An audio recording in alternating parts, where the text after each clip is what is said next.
April 1 டோல்கேட்டில் கட்டண உயர்வு அப்படின்னு சொல்லி அறிவிச்சாங்க. அது நடைமுறைக்கு வந்துருச்சு. இப்போ அடுத்த 1 வங்கிகளில் ஏடிஎம்ல பணம் எடுக்கிறதுல சில கட்டுப்பாடுகள், அதில் கட்டண உயர்வு அப்படிங்கிறாங்க. பாமரர்களுக்கு, சாதாரண எளிய மக்களுக்கு பாதிப்பு ஏற்படுத்தும் அப்படிங்கிறாங்க.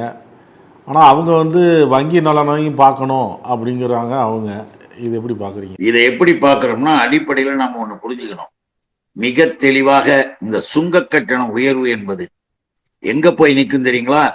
எல்லா பொருட்களினுடைய விலையும் உயரும், விலைவாசி உயரும்.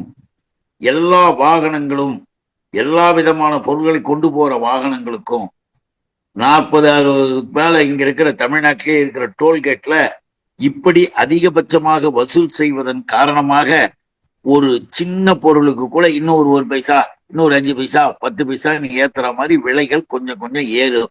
ஒண்ணு. நீங்க அடுத்து கேட்டீங்கல்ல, ஏடிஎம்ல பணம் எடுக்கிறது, அது என்ன தெரியுமா?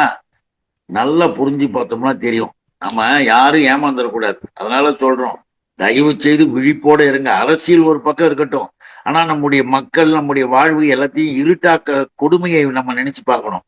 என்னன்னு கேட்டா, எல்லாம் வங்கியை பயன்படுத்துங்கள், எல்லாம் நவீனத்தை பயன்படுத்துங்கள்னு பிரச்சாரம் பண்றது.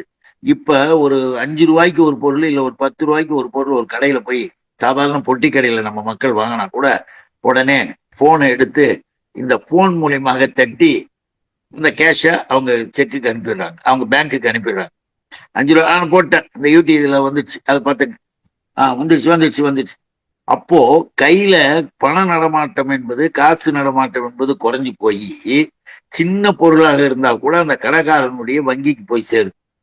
இப்படி போகும்போது ஒரு சின்ன கடை நடத்துறவர் என்ன பண்ணுவாரு? அவருக்கு தினசரி பணம் தேவை. போய் காலையில ஒரு தடவை, மத்தியானம் ஒரு தடவை, சாயந்தரம் ஒரு தடவை, மறுநாள் அந்த மாதிரி 2-3 தடவை எடுக்கும்போது 3 முறைகளுக்கு மேல் எடுத்தால் தீர்ந்தது, ஏறிடுச்சு. உங்களுக்கு 23 ரூபா, 28 ரூபா. இப்போ யாரு விட்டு பணம், யாருடைய காசு, வங்கிக்கு எங்க போகுது, அதனுடைய விளைவு என்ன, சுங்க கட்டணம் எங்க போகுது, இதனுடைய நிலைப்பாடுகள் என்ன, இதெல்லாம் இது பண்ணும்போது விலைவாசி உயர்கிறது.